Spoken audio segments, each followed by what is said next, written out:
Dans le nord de la France, il y a beaucoup de boulot.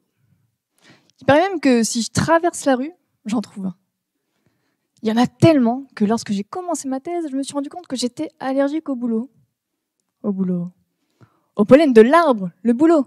Ah oui, contrairement à nous humains, les arbres sont immobiles.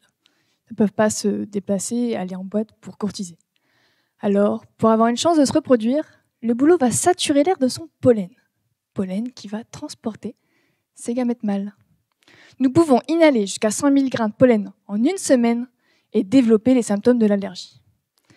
D'ailleurs, on est 2 fois plus allergique au boulot aujourd'hui que dans les années 80. Et bientôt, ce sera la moitié de la population mondiale qui souffrira d'allergie. J'aimerais donc comprendre pourquoi. Pourquoi le pollen est devenu plus agressif, plus allergisant? Pour cela, j'essaie de déterminer les facteurs environnementaux qui aggravent le potentiel allergène du pollen, qu'on appelle l'allergénicité. Elle dépend de sa concentration en allergène, une protéine produite en réponse à un stress. On suppose donc que plus l'arbre subit de pression, plus le pollen est agressif. Un peu comme moi pendant ma thèse. Je m'intéresse du coup à le milieu de vie du boulot et en observant son milieu de vie, je peux donc identifier les pressions environnementales qu'il subit. Je dois donc penser l'arbre comme un individu unique.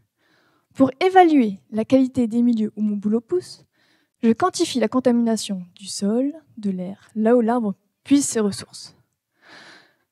J'ai donc identifié et sélectionné des sites caractéristiques du Nord, comme des terrils, des industries, la métropole lilloise, finalement, des lieux où les pressions environnementales sont importantes.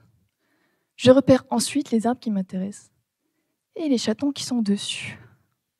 Ces chatons, je les attrape, je les séquestre, je les mets dans un four, je les broie. Et pour y doser certains polluants, je les trempe même dans l'acide.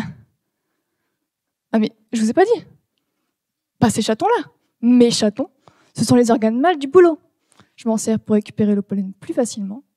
Et grâce à des tests immunologiques, je peux déterminer la concentration d'allergènes.